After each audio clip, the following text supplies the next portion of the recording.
Hai. Good morning, my students. Selamat pagi semuanya. Gimana kabarnya anak-anak teacher? Semoga dalam keadaan sehat ya. Teacher berharap semua anak-anak teacher tetap jaga kesehatan. Nah, welcome back with me Teacher Lisbeth pastinya. Hari ini kita akan belajar yaitu tema 1, subtema 4, pertumbuhan dan perkembangan tumbuhan, yaitu di pembelajaran yang keempat. Nah, kira-kira hari ini kita belajar apa ya? Tumbuhan apa ya? Before that, let's pray. Our Father in heaven, thank you for the blessing today. Now we want to start the lesson. Please bless us and guide us to understand the topic today. In the name of Jesus Christ we pray to you. Amen. Amen. Oke, thank you Nas sudah memimpin doa kita pagi hari ini. Oke, langsung saja. Tujuan pembelajaran kita di pembelajaran 4 ini adalah menceritakan persamaan dan perbedaan ciri perkembangan tumbuhan. Yang kedua, menjelaskan pentingnya kerjasama. Nah, langsung saja. Di sini kita pelajari yaitu umbi pada tumbuhan. Beberapa jenis tumbuhan berkembang biak dengan umbi. Nah, di pembelajaran sebelumnya Teacher Lisbeth sudah menjelaskan ada tumbuhan yang berkembang biak dengan umbi. Nah, umbi apa saja itu? Masih ingat kan anak-anak teacher? Coba, siapa yang masih ingat? Yang pertama umbi apa? Oke, yes, that's right. Umbi lapis. Nah, yang kedua apa lagi? Thank you. Umbi batang. Nah, yang terakhir apa lagi anak-anak teacher? That's right, umbi akar. Nah, kita kan perhatikan contoh umbi lapis itu apa saja ya. Ada bawang merah, ada bawang putih, dan ada juga bawang bombay. Nah, masih banyak lagi sih sebenarnya umbi lapis. Nah, yang umbi batang contohnya apa lagi? Oke, yes, that's right. Kentang, ubi jalar, kunyit. Nah, itu beberapa contoh umbi batang. Nah, umbi akar apa ya? Lobak, wortel, dan singkong. Nah, masih banyak lagi contoh-contoh umbi lapis, umbi batang, dan umbi akar. Nah, hari ini kita akan belajar yaitu umbi lapis dan juga umbi batang. Kira-kira contohnya dan cara perkembangbiakannya bagaimana ya? Let's see. Yang pertama yaitu umbi lapis. Nah, kita perhatikan nih contoh umbi lapis ada di sini bawang merah. Kita tahu bahwa umbi lapis adalah bawang tertutup lapisan daun. Dengan kata lain, bahwa umbi lapis merupakan pelepah daun yang berlapis-lapis. Nah, lapisan daun itu sebenarnya berisi cadangan makanan. Pada bagian atas umbi lapis tumbuh daun. Nah, ini dia. Bagian atas umbi lapis ini tumbuh daun. Sedangkan pada bagian bawah umbi lapis terdiri dari cakram dan juga akar tersebut. Nah, ini dia namanya cakram dan juga ini akar. Umbi lapis dapat tumbuh menjadi tumbuhan baru. Contoh tumbuhan yang berkembang biak dengan umbi lapis yaitu bawang merah, bawang putih, bakung, tulip, dan yang lain-lain yang seperti tadi yang sudah kita berikan contohnya.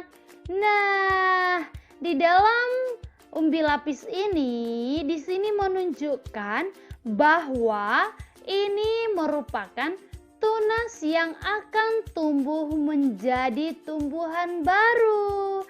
Nah, kemudian yang ini merupakan lapisan daun. Nah, begitu salah satu pengertian daripada umbi lapis. Nah, bagaimanakah cara perkembangbiakan daripada umbi lapis ini? Nah, langsung saja kita perhatikan cara perkembangbiakan vegetatif alami yaitu umbi lapis. Nah, kita perhatikan perkembangbiakannya. Perkembangbiakan umbi lapis dimulai dengan tumbuhnya siung pada tunas ketiak yang paling luar. Nah, ini dia siung. Kemudian, pada awal pertumbuhannya, siung ini mengambil makanan dari induknya. Jika siung itu sudah berdaun dan berakar, siung itu dapat membuat makanannya sendiri dengan melakukan fotosintesis.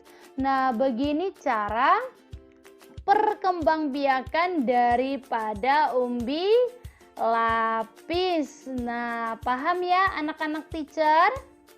Oke, thank you. Nah, dari umbi lapis itu kita beralih ke umbi batang. Nah, coba diperhatikan ini contohnya ada. Yes, that's right, ada kentang ya. Selain umbi lapis, ada juga umbi batang. Umbi batang adalah batang yang tumbuh di dalam tanah dan membentuk umbi. Umbi batang juga berisi cadangan makanan. Jika ditanam, umbi batang dapat tumbuh menjadi tumbuhan baru. Contoh tumbuhan yang berkembang biak menggunakan batang yaitu kentang, ubi jalar, kunyit, dan lain-lain seperti contoh tadi ya. Nah, di sini menunjukkan bahwa ini merupakan tunas yang akan tumbuh menjadi tumbuhan baru. Nah, di sini tampak kita lihat ada tunas yang tumbuh dan ini nanti akan menjadi tumbuhan yang baru. Paham anak-anak teacher? Oke, thank you. Nah, dari umbi lapis dan juga umbi batang tersebut, di sini anak-anak teacher Lisbeth akan mengajak kamu untuk melihat perbedaan dan persamaan daripada umbi batang dan juga umbi lapis tadi. Nah, yang pertama, umbi batang. Apakah persamaan daripada umbi batang dan juga umbi lapis ini? Nah, dari teks yang sudah kita baca tadi, boleh kita perhatikan persamaannya. Nah, persamaannya tadi bahwa umbi batang dan umbi lapis itu sama-sama terdapat di dalam tanah, sama-sama tempat menyimpan cadangan makanan, sama-sama dapat digunakan sebagai alat perkembangbiakan. Nah, apa perbedaan daripada batang dan juga lapis? Nah, umbi batang dan juga umbi lapis tadi, perbedaannya yaitu kalau umbi batang terbentuk dari batang yang mengembang. Yang kedua, tumbuh tunas pada bagian umbi batang. Ketiga, memiliki akar tunggang. Nah, nanti di pembelajaran selanjutnya kamu akan pelajari lebih banyak lagi. Nah, kalau umbi lapis terbentuk dari lapisan daun yang tersusun bertumpuk dan juga tumbuh tunas pada bagian pangkal daun. Dan umbi lapis ini memiliki akar serabut.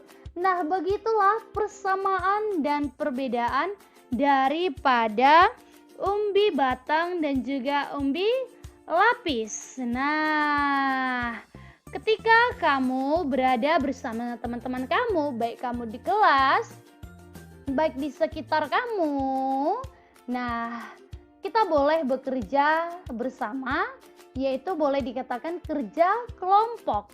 Nah, pastinya kamu pernah mendapat tugas kelompok dari teachernya.